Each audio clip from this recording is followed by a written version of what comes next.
안녕하세요. 옛이야기입니다.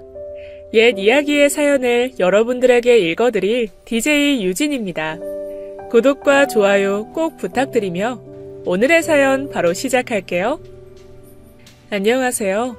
저는 올해로 40대 중반이 되는 평범한 여자입니다. 어렸을 때 저는 유복하게 컸죠. 저희 할아버지가 한 지역의 유지셨는데 그 땅들을 장남이었던 아버지께서 다 물려받으셨습니다. 저희 아버지는 그걸 가지고 농사만 지으신 게 아니라 유통과 판매까지 확장해서 사업을 성공시켰어요. 그러면서 저희 집은 지역 내에서 더 유명한 부잣집이 되었습니다. 그런 집안 분위기 때문인지 저는 어렸을 때부터 영어 유치원을 다녔고 지역의 명문 사립학교만을 다녔습니다. 거긴 소위 말하는 상류층 애들만 다니는 곳이었어요. 1년 학비만 어마어마했는데 대부분 부모님들의 직업이 의사, 변호사, 사업가 등등 쟁쟁했습니다. 그러다 보니 저 또한 제 주변 친구들도 다 그런 집안의 여식이었죠. 끼리끼리 논다는 말, 그 말이 딱 맞았습니다. 그렇게 여유로운 집안의 애들과 중, 고 등 대학까지 거의 같이 가게 되었고 결혼을 하고 나서도 자주 왕래하면서 지내게 되었습니다. 여기까지 들으시면 자랑하려고 사연을 보냈냐고 하실지도 모르겠는데요. 근데 설마 제 삶이 그렇게 순탄하기만 했으면 사연 라디오에 사연을 보내진 않았겠죠. 삶이 그렇게 만만했다면 좋았으련만 정말 인생이라는 건 한 치 앞을 내다볼 수가 없는 거더군요. 아마 예상하셨겠지만 제 삶은 결혼 후에 롤러코스터를 탄 것처럼 급격한 변화를 겪기 시작했습니다. 남편과는 선을 보고 만났어요. 왜 상류층끼리 연결해주시는 마담 있잖아요. 그래서 만나게 된 게 저희 남편이었습니다. 고생한 티라고는 전혀 없는 부잣집 아들이었어요. 시댁은 돈 되는 꼬마 빌딩만 여러 채 가지고 있으셨는데 거기서 나오는 월세 수익이 어마어마했습니다. 그래서 저는 결혼하고 나서도 평생 돈 걱정 없이 살 거라고 착각했었죠. 주변 친구들이 저보고 속물이라고 할 정도로 돈이 많은 집안이었으니까요. 하지만 저는 개의치 않았어요. 사랑이 뭐 밥 먹여준답니까? 제 친구 중에 잘 사는 집 아이가 결혼 잘못해서 집안이 풍비박산 나는 걸 저는 여럿 봤습니다. 집이 망하는 건 그야말로 순식간이었죠. 특히 한 친구는 양가의 반대에도 불구하고 부모 없는 가난한 집에 결혼했었습니다. 자신은 그 남자를 위해서라면 죽을 수도 있다고 할 만큼 열렬한 사랑꾼이었죠. 근데 몇 달 만에 그 친구는 그 집에서 도망쳐 나왔습니다. 그리고 저는 그 이유를 듣고 기겁을 했죠. 다른 건 다 참겠는데 집에서 바퀴벌레가 나와서 못 살겠다나 뭐라나요?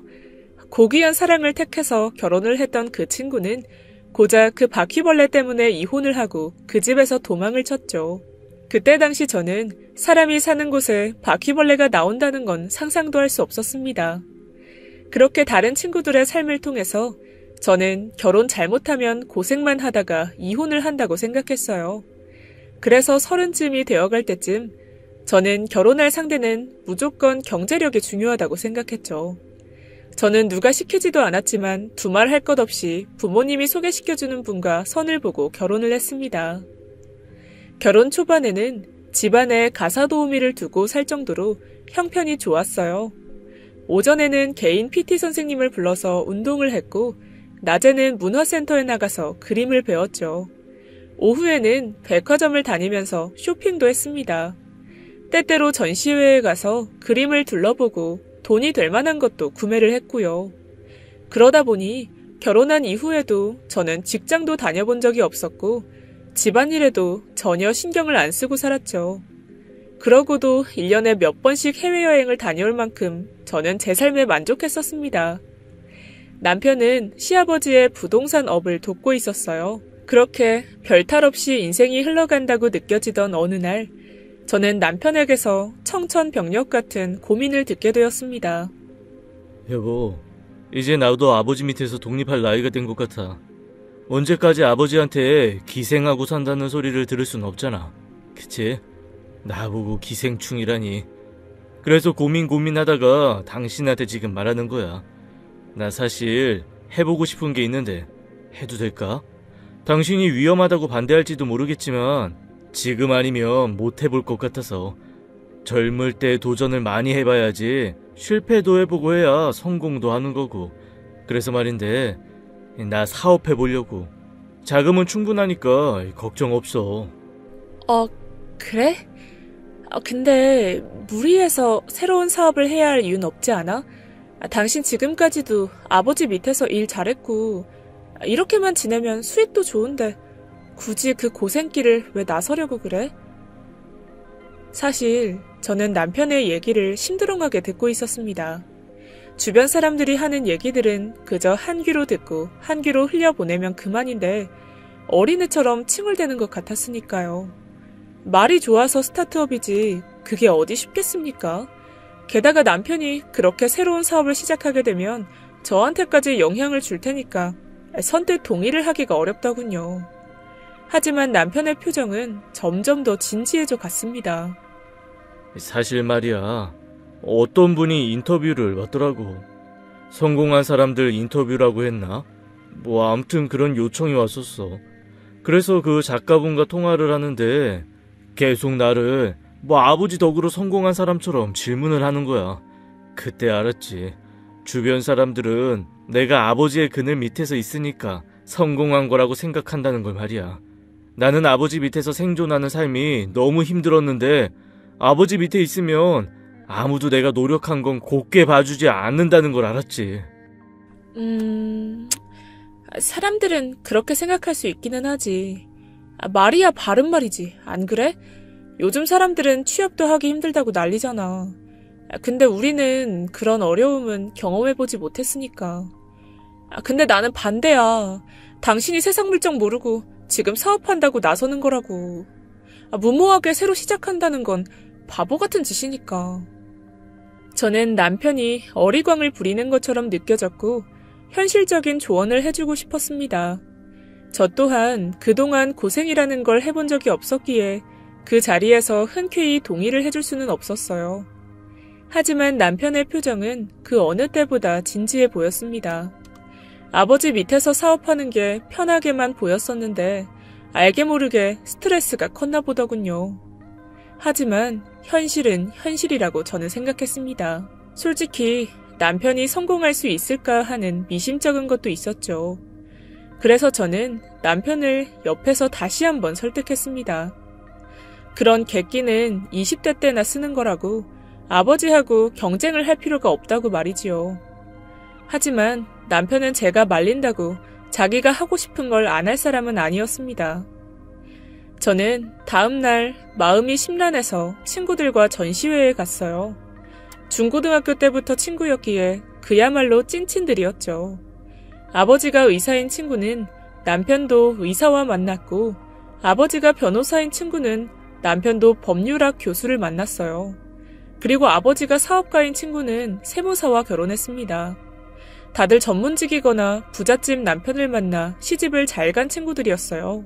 저는 평소에도 말이 잘 통하는 그 모임 친구들에게 어제 남편이 갑자기 새로운 사업을 하겠다고 선언했다고 털어놓았습니다.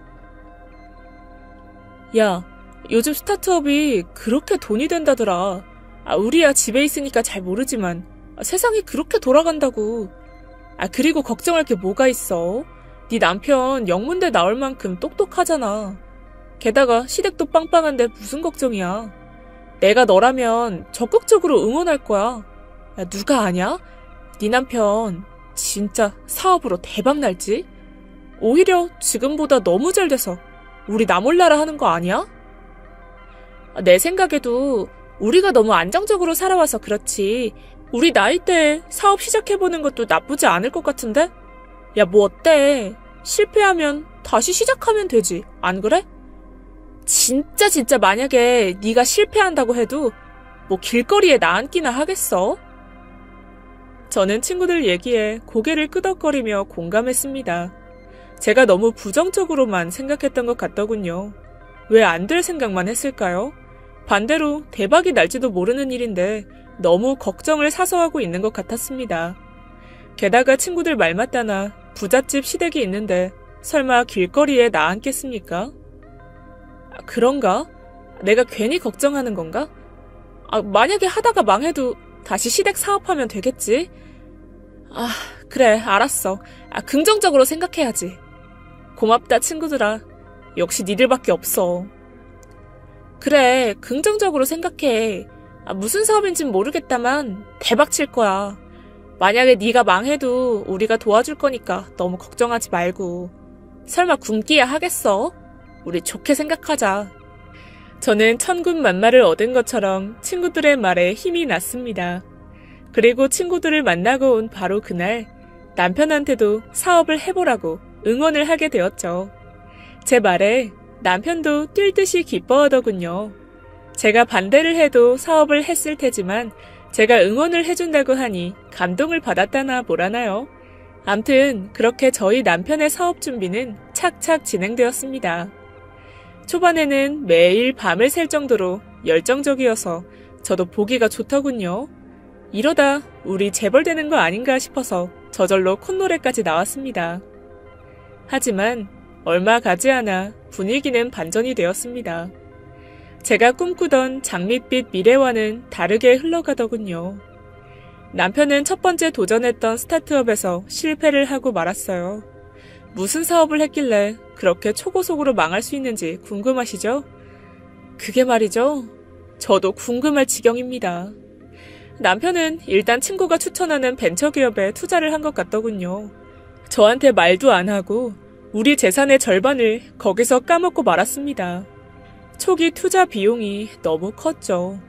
좋은 입지의 회사 건물을 매입하느라 비용도 들었고 대기업을 다니던 인재들을 스카웃해서 끌어와야 했으니 인건비도 어마어마하게 나갔고요. 그런데 사업 실적은 쪽박이 났으니 LTE급으로 망할 수밖에요. 그래도 그때까지만 해도 살만했습니다. 첫 실패는 쓰디쓴 경험이야. 우리 다시 일어설 수 있어. 하고 남편의 등을 토닥거리며 응원을 하게 되더군요. 우리 이런 실패 경험도 해봤으니 이제는 좀 안전하게 살자고 제 속내를 털어놓기도 했습니다. 그리고는 넌지시 다시 시아버지 밑으로 들어가서 일하라고 말했어요. 하지만 우리 남편은 제 말에 힘을 얻었다면서 다시 사업을 시작하더군요. 제 의도는 그게 아니었는데 말이죠. 남편의 두 번째 사업은 말도 많고 탈도 많은 엔터 사업이었습니다. 엔터 쪽에서도 돈이 많이 드는 영화 사업이었죠. 어쩌다 그쪽으로 흘러갔는지는 모르겠지만 어느 날인가 저에게 와서 이런 말을 하더군요. 여보, 내 친구 중에 영화 감독 있다고 했던 거 기억나? 나랑 같은 대학 나왔는데 걔가 잘 나가던 법대를 그만두고 영화를 찍기 시작했거든? 근데 역시 머리가 비상해서 그런지 독립영화제에서 상을 탔대. 그래서 여기저기서 스카웃 제의가 엄청 오나봐. 이번에 동창회에서 만났는데 야, 그의 얼굴 때깔이 달라졌더라니까. 그래서? 지금 갑자기 왜 영화 얘기를 하고 그래? 당신 그쪽은 전혀 모르잖아. 학창시절에도 공부만 하느라 영화도 제대로 못 보고 살았다며. 아유, 그건 당신 꼬시려고 하는 얘기고 사실은 내가 옛날에 영화관 죽돌이었어. 원래는 영화 시나리오 작가가 꿈이고 근데 그 애가 내 사정을 잘 알거든. 내가 원래 영화에 관심이 많은 걸 말이야. 근데 이번에 걔가 나보고 그러더라. 자기가 돈 되는 상업 영화를 시작할 건데 뭐 기존의 영화 제작사들하고는 하고 싶지 않대. 그 이유가 글쎄 뭐 나한테 빚을 갚고 싶대나 뭐래나. 내가 사실은 예전에 그놈 힘들 때 집에 재워주고 그랬거든. 그게 너무 고마웠대. 그래서 내가 투자해주면 몇 배로 갚아주고 싶대요. 어때? 저는 남편의 이야기를 들으며 점점 의아해지기 시작했습니다. 결국 친구의 영화를 제작하고 싶다는 얘기였죠. 그런 친구의 호의에 감격한 남편은 회사까지 차려서 그 영화를 만들고 싶다고 말했습니다. 저는 흥분해 있는 남편에게 침착하게 물었어요. 제발 흥분하지 말고 침착하게 얘기해. 당신의 꿈이 시나리오 작가라며. 근데 왜 영화를 제작해? 차라리 어느 절에 들어가서 시나리오 작업을 한다고 하면 내가 이렇게까지 화를 내진 않을 거야. 영화 제작이 한두 푼 드는 것도 아니잖아. 도대체 얼마가 든다는 거야? 근데 우리 남편은 마치 기다렸다는 듯이 웃으면서 50억이라고 말하더군요. 여보, 무슨 영화길래 50억? 와, 진짜 미친 거 아니야? 50억이 무슨 강아지 이름이라도 돼? 뭐가 그렇게 쉬워? 아니, 제작하려는 영화가 엄청 유명한 배우 섭외하고 아님 SF 영화 그런 거야? 그런 것도 아닌데 왜 그렇게 돈이 많이 들어? 당신 그럴 만한 능력이 있기는 해? 저는 답답해서 결국 큰 소리를 치고 말았습니다. 이미 재산의 절반을 말아 드셨으면서 다시 또 어마어마한 돈을 들여서 사업을 하겠다고 하니 기가 막히더군요. 근데 이 남자 그 시나리오에 아주 반쯤 미쳐 있었습니다.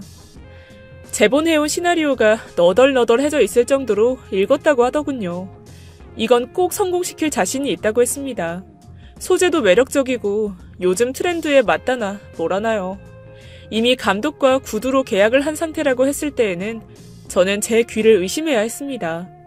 저는 그 순간 저의 찐친들이 말해주었던 조언을 다시 떠올렸습니다. 긍정적인 생각을 해보자고 말입니다. 왜 걱정을 사서 하나, 믿을 만한 시댁이 있는데 무슨 걱정이냐고 했던 그 말들 말입니다. 하다못해 우리 집이 쫄딱 망하면 친구들이 나 몰라라 하진 않을 거라는 믿음도 있었습니다. 결국 저는 남편의 두 번째 사업을 허락하고 말았어요. 하지만 이 영화 사업은 시간이 곧 돈이더라고요. 더군다나 계획대로 착착 진행이 될 리가 없었죠. 배우 섭외하는 데에만 몇 달이 걸렸고 그동안 제작사 직원들 월급도 생으로 나갔습니다. 영화 제작은 시작도 못했는데 몇 달 사이에 수억이 날아갈 정도였죠. 게다가 감독인 친구 녀석은 하루가 멀다 하고 스케줄을 펑크냈습니다. 저는 그런 문제로 잡음이 끊이지 않는 영화 제작사 사정을 다 듣게 되었어요. 남편의 까맣던 머리는 스트레스로 인해서 하얗게 변해만 갔습니다. 그래도 마지막에 작업물이 나오면 그동안의 노력을 다 상쇄할 정도로 흥행시킬 거라고 저는 굳게 믿었어요. 근데 아니나 다를까 우려했던 게 현실이 되더군요. 제작 기간이 예상보다 2배나 늘어나다 보니 빚이 어마어마하게 늘어나 있었고 편집과 후반 작업에 드는 비용을 줄여야 하다 보니 영화의 퀄리티는 떨어지고 말았습니다. 그 과정에서 감독인 친구와는 의절을 하게 되었고요. 저희 남편은 그 영화를 개봉하지도 못하고 결국 폐기 처분하게 되었습니다.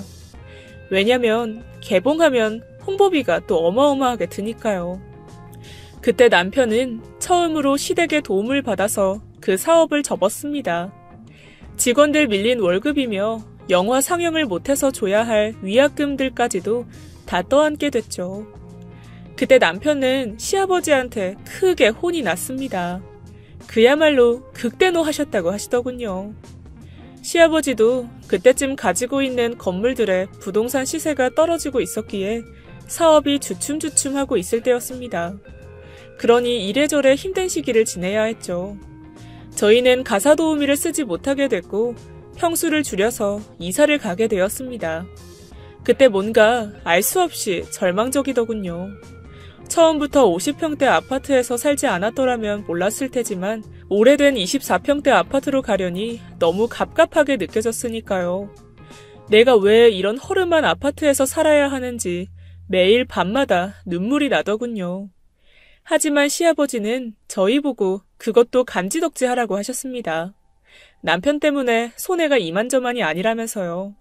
그래서 저는 아무 소리도 못했습니다. 전 그때쯤엔 친구들 모임에도 나가지 못했어요.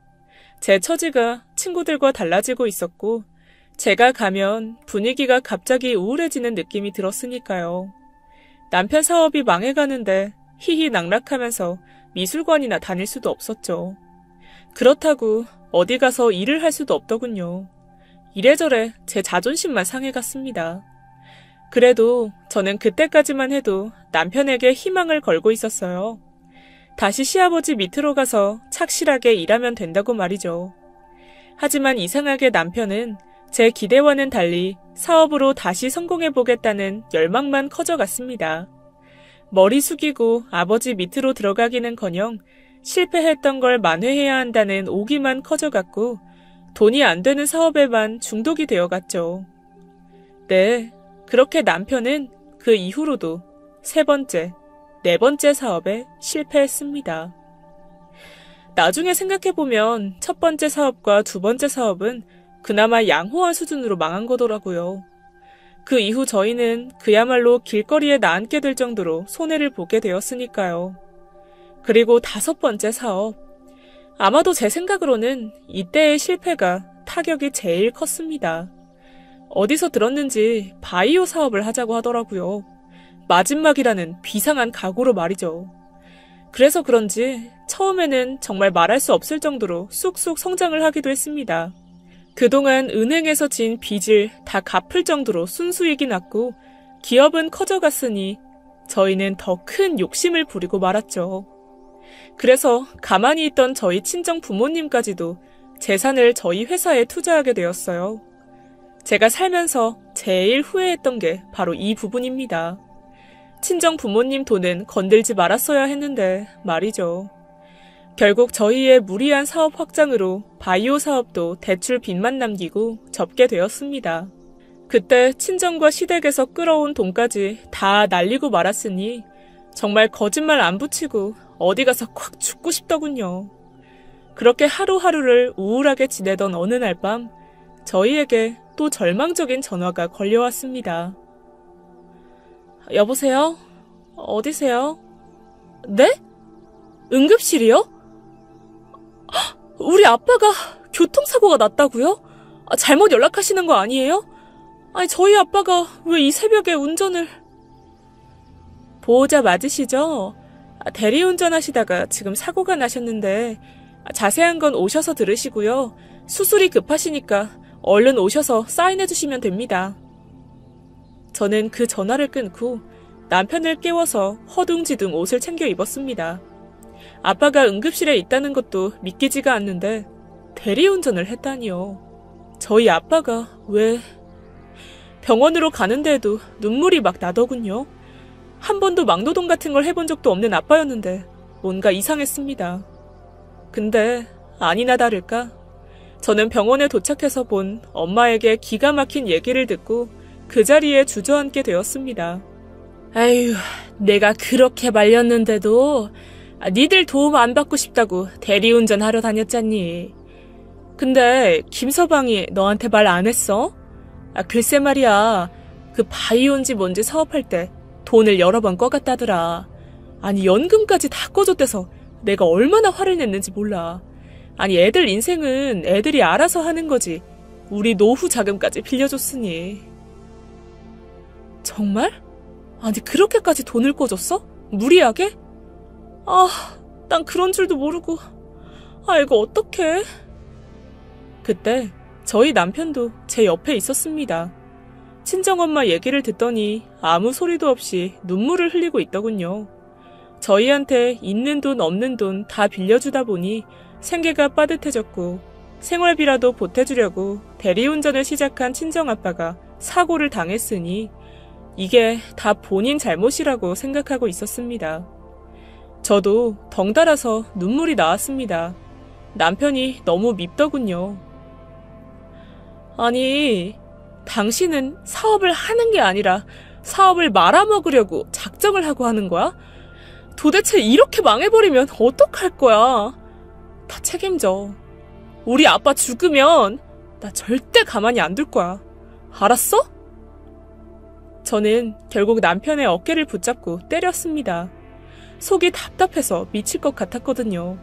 상황을 이렇게까지 망쳐놓다니 남편은 그저 저의 원망을 듣기만 할 뿐 아무런 대꾸도 하질 않더라고요. 하지만 병원 응급실 대기실에서 싸울 수는 없었죠. 친정 엄마도 화를 내고 싶은 거 꾹 참고 있는 얼굴이었습니다. 그렇게 저희는 그 대기실 의자에 앉아서 아빠가 무사하기만을 기도해야 했습니다. 그 시간이 참 느리게 흘러갔죠. 다행히 몇 시간이 지나서 친정아버지는 일반 병실로 옮겨졌습니다.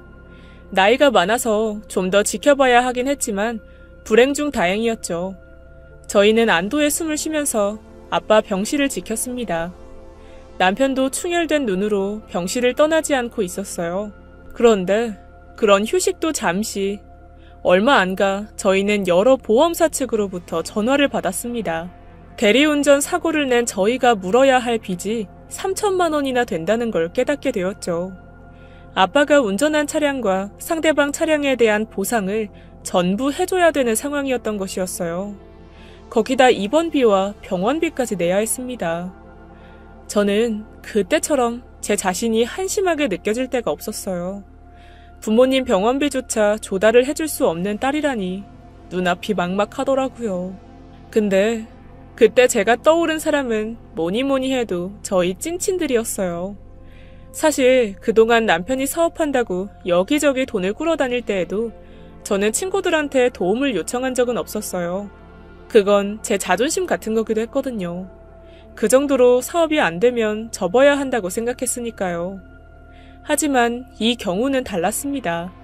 당장 부모님 병원비와 사고 처리비들을 다 물어내야 했으니까요. 그러니 누구보다 내 편인 친구들이 떠올랐어요. 친구들은 예전처럼 저를 늘 응원해주고 격려해주고 있었습니다. 그래서 저는 친구들에게 연락을 취해서 급하게 약속을 잡았어요. 역시나 친구들도 무슨 일이냐면서 약속 장소로 나오더라고요. 애들아, 진짜 고맙다. 내가 좀 어려운 부탁을 해야 될 것 같아. 미안한데 나 돈 좀 꿔주라. 나 우리 남편 사업자금 빌려달라는 거 아니야. 우리 아빠가 얼마 전에 사고를 당해서 병원비가 필요해서 말이야. 뭐? 아빠가 사고를 당했어? 어쩐 일로? 그리고 너네 아빠 부자신데 우리가 도와줘야 할 게 있어? 사실은 말이야. 우리 남편한테 돈을 많이 꿔주셔서 친정 아빠도 많이 어려워졌어. 그래서 생활비 번다고 대리운전까지 하셨대. 근데 사고까지 나서.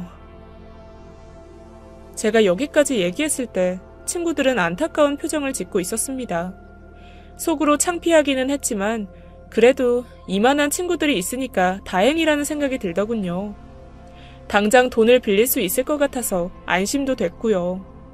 그런데 제가 필요한 금액을 말하자 다들 표정이 굳어지더군요. 야야, 우리 다 가정주부야. 그렇게 큰 돈이 어딨냐? 니들은 그럴 형편이 되니? 미안한데 나는 묶여있는 돈들이 많아서 좀 힘들 것 같은데 어쩌지? 야, 너 주식 많잖아. 그거 좀 팔아서 꿔줘라. 그게 뭐 어렵다고 그래? 나야말로 우리 애들 이번에 국제학교 입학해서 돈 나갈 때가 수십 군데야. 학비 때문에 가사 도우미까지 끊었다니까. 그거 다 과외로 돌려서 우리도 여유가 없어. 친구들의 거절에 제 표정은 점점 더 얼어만 갔습니다. 매일 만날 때마다 돈 자랑을 하던 친구들이었는데 갑자기 다들 돈이 없다고 하더군요. 제 눈길도 피하면서 급기야는 이런 말까지 했습니다. 서운하게 들릴진 모르겠지만 나도 친구끼리 돈 거래하면 뭔가 이상하게 되는 거라서 안 될 것 같아. 네 급한 사정은 이해하겠는데 막말로 네 남편 사업도 지금 잘 안 되는데 그 돈 못 받을 수도 있는데 어떻게 빌려주겠어. 안 그래? 우리 너무 의리 없다고 생각할진 모르겠지만 편하게 은행 대출 알아보는 게 어때? 그 정도는 은행에서도 금방 해준다니까. 안 그래? 저는 그 친구의 이야기를 듣고는 어이가 없어서 입이 다물어지지 않더군요. 변명할 게 없으니까 갑자기 친구끼리 돈 거래하는 거 아니라면서 은행 대출을 알아보라니요. 저희가 은행 대출이 쉽게 되는 상황이었으면 친구들한테 제가 싫은 소리 했겠어요? 더 웃긴 건 친구들은 그 친구의 말에 다 동조를 하면서 요즘 제2금융권도 대출이 잘 된다는 그런 헛소리만 하더군요. 내가 참 어이가 없어서 전시회 가서 그림을 살 때에는 몇 천만 원씩 팍팍 잘도 썼으면서 그동안 우리 사업이 잘 될 땐 그렇게 얻어먹었으면서 이제 와서는 손절이라니요. 그래? 니들 생각이 이렇단 말이지? 참, 오늘 기분 더럽다. 그래도 니들이 찐친이라고 생각해서 이렇게까지 부탁한 건데 니들 생각 알았으니까 나 그만 갈게. 저는 그 이야기를 듣고는 바로 그 자리를 박차고 나왔습니다. 그 자리에 계속 있다가는 화가 나서 싸울 것 같았거든요. 애들이 지금까지 나를 친구로 생각을 하기는 한 걸까요? 그렇게 기분이 엉망이 된 채로 저는 그 호텔 커피숍을 나왔습니다. 한숨만 저절로 나오는 상황이었어요. 당장 누구한테 가서 돈을 빌려야 되나 싶어서 눈물만 나왔습니다. 그런데 뒤에서 누군가가 저를 따라 나오더군요. 모임에 같이 있던 수진이라는 친구였습니다. 친정이 잘 사는 집이 아니었기 때문에 우리 모임에서는 거의 아웃사이더 같은 느낌의 아이였어요. 모임에서도 늘 조용했었기에 그저 상류층 모임에 끼고 싶어서 그런가 보다 했던 친구였습니다. 그나마 대기업 다니는 남편을 만나서 요즘 형편이 좀 피는 것 같았죠. 근데 그 친구가 왜 저를 따라왔는지 저는 좀 의아했습니다. 서영아, 기다려봐. 내가 생각을 해봤는데 부모님 병원비인데 그것보다 급한 게 어딨겠나 싶어서 내가 빌려줄게.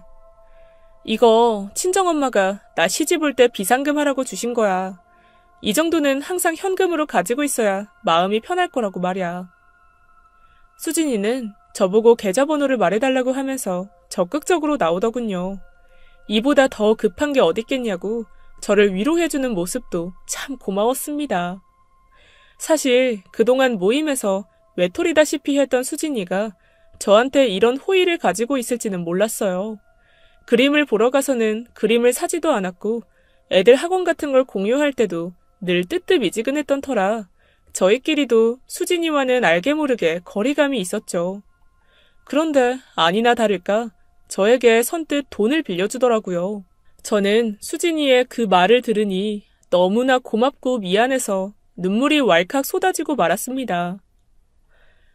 이거는 너한테도 큰 돈 아니야? 나한테 빌려줘도 돼? 아니다. 수진아, 진짜 고마워. 이걸로 당장 우리 아빠 병원비 해야 되니까 나 염치 없지만 네가 빌려준다고 하니까 덥석 받을게. 진짜 고마워. 고맙긴. 너 기억 안 나는구나? 너도 예전에 나 어려울 때 돈 빌려줬잖아. 니들한테는 작은 돈이었겠지만 그때 나한테는 큰 힘이 됐었어. 이렇게라도 갚게 돼서 나는 더 반가운걸? 저는 수진이의 말에도 내가 언제 돈을 꿔줬었는지 기억이 나지 않았습니다. 자취방 비용을 조금 보태줬는지 아니면 학비를 조금 보태줬는지 기억이 가물가물하더군요. 하지만 그때 제게 도움을 받았던 수진이는 그게 늘 고마웠나 보더라고요. 그래서 오히려 제가 더 고마웠습니다. 저는 수진이에게 빌린 돈을 들고 병원으로 갔습니다. 남편 또한 하루 종일 여기저기 돈을 구하러 다니다 왔더군요. 자기 때문에 장인 어른이 다치게 된 것만으로도 너무 힘들어했습니다. 근데 남편은 이제 주변 사람들한테 완전히 신용을 잃은 터라서 더 이상 돈을 빌려줄 사람이 없었습니다. 그래서 이번에는 제가 친구한테 돈을 빌렸다고 말했더니 펑펑 울더라고요. 그 돈이 우리 장인어른을 살릴 거라고 하면서요. 여보, 나 다시는 사업 안 할 거야. 나 때문에 이렇게까지 여러 사람이 힘들어할 줄은 몰랐어. 그리고 오늘도 깨달았지. 가족이 아프다고 하는데에도 누구 하나 돈을 꿔주지 않는 걸 보면서 세상 헛산 것 같아서 말이야. 이제 나는 오늘부로 달라질 거야. 허황된 꿈 꾸면서 사업도 안 할 거고 다시 착실하게 일하는 개미가 될 거라고. 여보 걱정 마. 나 이 돈 2배, 3배, 아니 10배는 불려줄게. 남편은 말을 하다가 중간중간 울컥했는지 떨리는 목소리로 말을 했습니다. 저는 그 말을 들으니 또 가슴이 찡해졌습니다. 이제야 남편이 정신을 차린 것 같아서 다행스러웠죠. 다음날 저는 친구가 빌려준 돈으로 병원비와 차량 수리비 등을 다 지불했습니다. 그 돈을 내는데 5만 가지 생각이 들더라고요. 제가 친구 보는 눈이 없었구나 싶어서 후회가 들기도 했습니다. 이후 친정아빠는 빠르게 호전을 해서 집으로 들어가게 되었고, 남편은 정말 바이오 사업을 접고 다른 일을 알아보기 시작했어요. 이번이 마지막 기회라는 걸 남편도 잘 알고 있었죠. 저는 더 이상 우리에게는 자금이 없었기에 남편이 뭘 하려고 그러는지 궁금해지더라고요. 하지만 제가 해줄 수 있는 건 기다리는 것뿐이었습니다.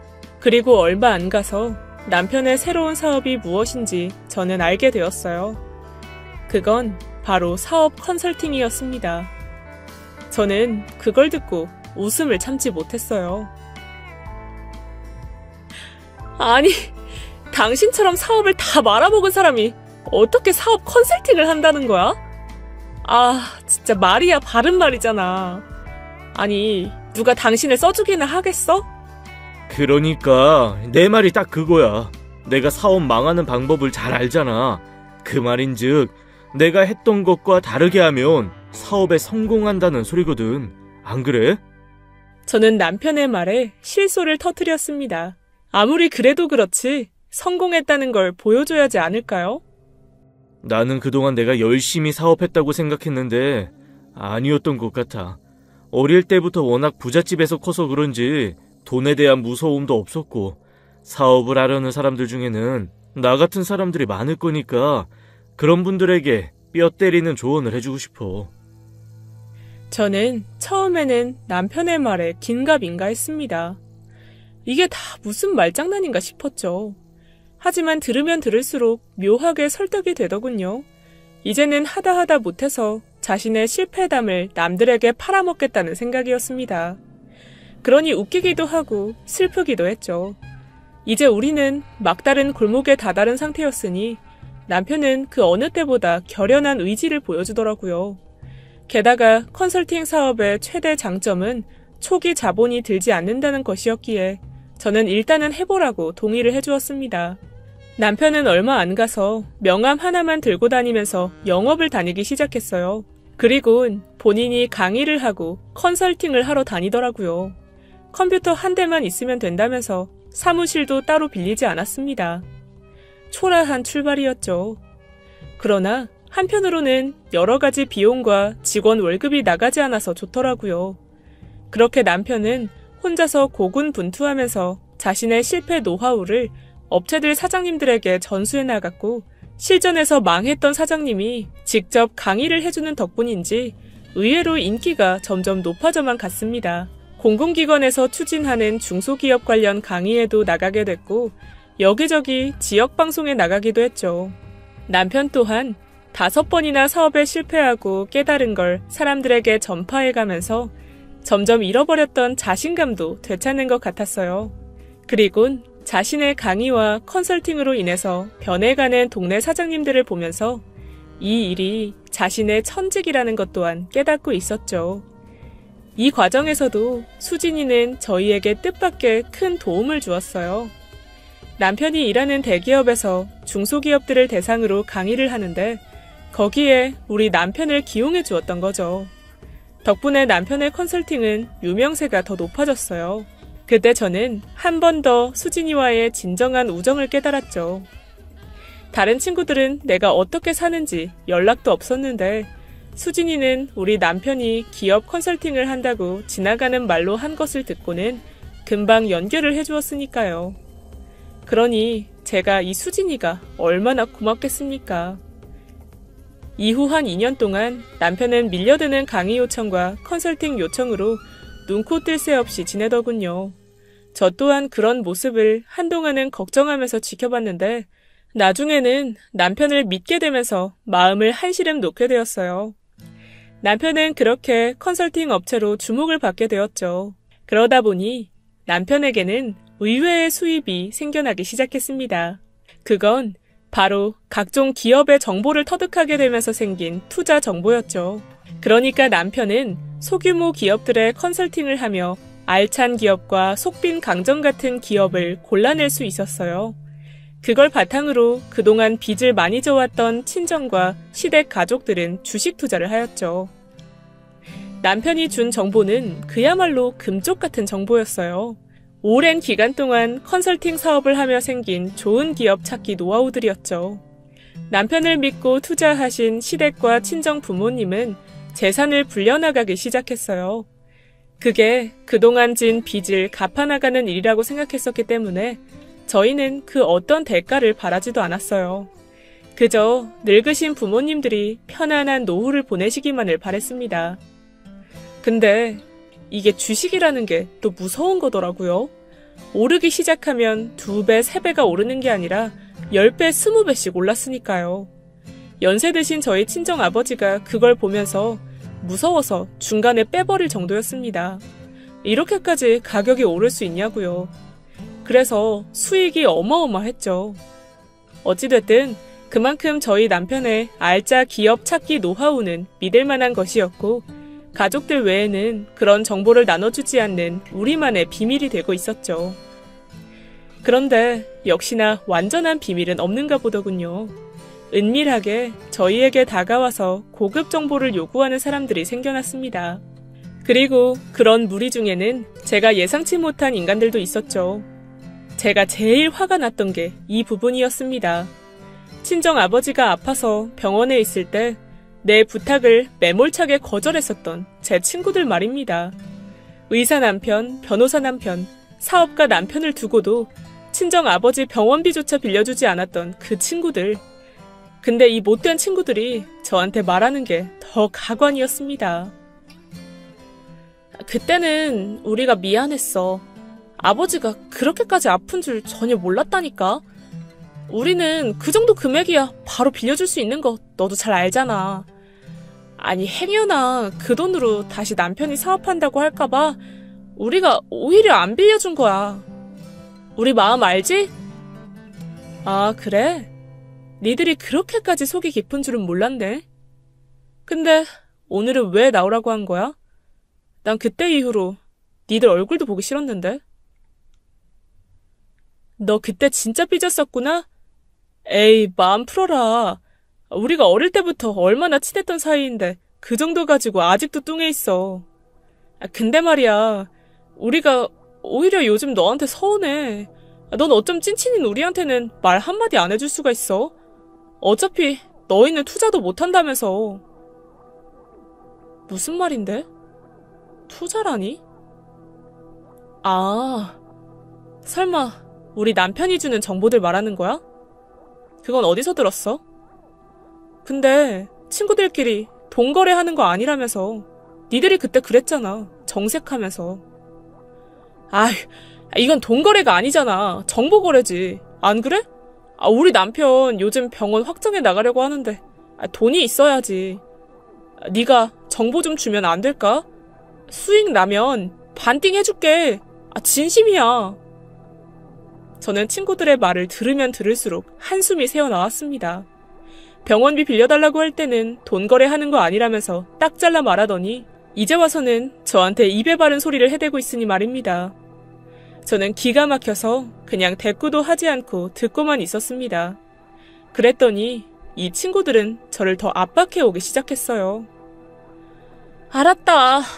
이제 우리한테 손 벌리지 않아도 될 만큼 돈 많아졌나 보네? 그지? 야, 근데 너 좀 그렇다. 너야말로 너무 변한 거 아니야? 형편 어려워서 빌려달라고 할 땐 언제고 이제는 형편이 피니까 친구고 뭐고 없다 그거지? 우리 앞으로는 그렇게 살지 말자. 안 그래? 저는 그 친구의 이야기를 듣고 기가 막혀서 입이 다물어지지 않더라고요. 이젠 제가 완전 나쁜 사람이 되어 있더라고요. 잘 나가게 되니까 친구들 나 몰라라 한다니요. 저는 친구들의 이야기에 생각이 많아지고 있었습니다. 그때 친구들의 이야기를 듣고만 있던 수진이가 저한테 오더니 위로를 해주더라고요. 아무리 그래도 그렇게까지 얘기하는 거 너무한 거 아니야? 얘가 진짜 어려웠을 때 도와주지도 못했는데 이제 와서 손 벌리는 게 양심이 있니? 우리 이제 나이도 많이 들었는데 그러지 말자. 그런 투자 안 해도 니들은 다 살만하잖아. 안 그래? 난 그런 것 때문에 우리 사이가 멀어지는 거 원하지 않아. 수진이가 나서서 중간에서 저와 친구들을 설득했습니다. 아니, 제 편에 서서 친구들을 나무라고 있었죠. 참 고마웠습니다. 모임에서 이렇다 할 말을 많이 안 하던 애가 갑자기 나서서 저를 옹호해주니 다른 친구들도 눈빛이 이상하게 변하더군요. 참, 잘난 척은 혼자 다 하네? 야, 니들이 언제부터 그렇게 찐친이었다고. 그때 한 친구가 저와 수진이를 보면서 비아냥거리더라고요. 잘난 척이라뇨. 저는 그 순간 이제 이 친구들과는 절교를 해야 할 타이밍이 됐다는 판단이 들더라고요. 친구들이 그토록 원하는 고급 정보를 줘야겠다는 생각이 들었던 것입니다.